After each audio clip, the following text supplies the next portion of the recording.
I first saw him in 1959. That was my first coaching job at Delmar High School. We drove to San Francisco to hear Ray Charles sing. A long time ago.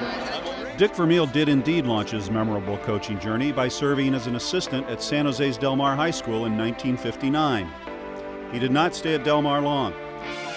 Vermeil's career soared in an upward arc that hit peaks with a Rose Bowl victory and 2 Super Bowl trips nearly 20 years apart, the last of which resulted in a victory by one of the most prolific offensive teams in NFL history. But Vermeil's success had as much to do with the way he looked his players in their eyes as it did with the way he drew up X's and O's. The greatest thing that Dick Vermeil did as a coach was he knew how to manage people. You know, because there's so many different backgrounds, there's so many different personas. You know, there's so many guys that come from different places and want to be treated different ways. And to be able to see and recognize how to deal with those people and bring them together for one cause, nobody better in my football career than Dick Vermeil. He was real, and you knew that he cared. He cared about everybody. He was a tireless worker. He was enthusiastic, and that was contagious. And it was a lot of fun to play for him. Vermeil learned his coaching skills when he traveled south from his Bay Area childhood home of Calistoga to the classrooms and football field at San Jose State.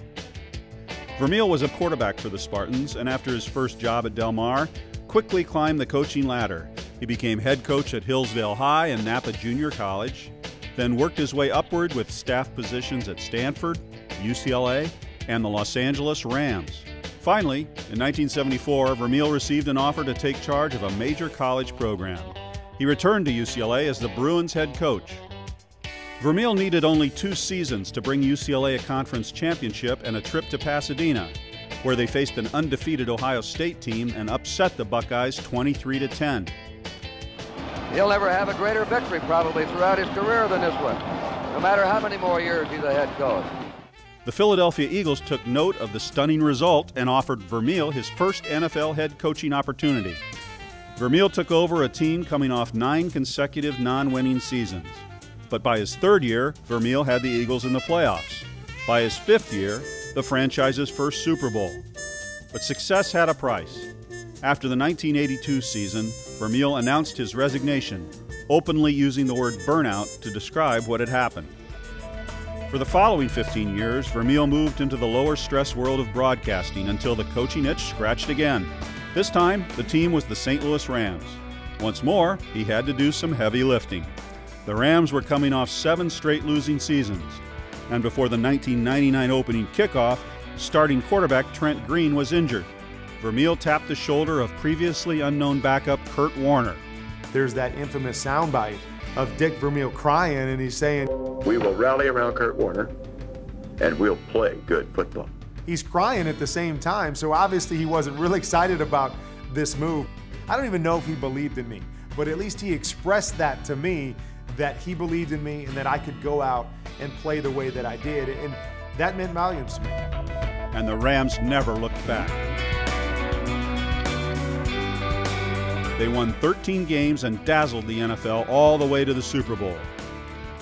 Vermeil's team won the sport's ultimate prize with a bite-your-nails 23-16 decision over the Tennessee Titans.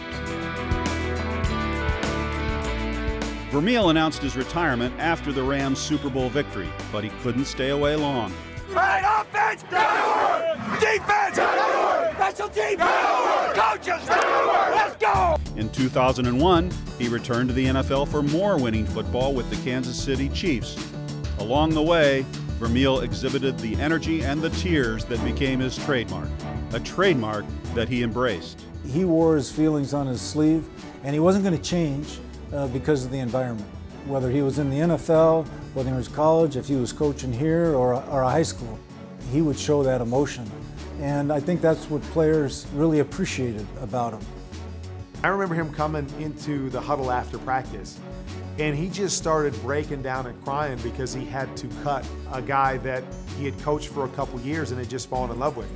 And if you see a guy like that care about another player that way, you know he's going to do the same for you, and it really endears you to who he is. After the 2005 season at age 69, he really did retire. from football anyway. Vermeil opened a winery in his native Calistoga that produces Cabernets worth crying for.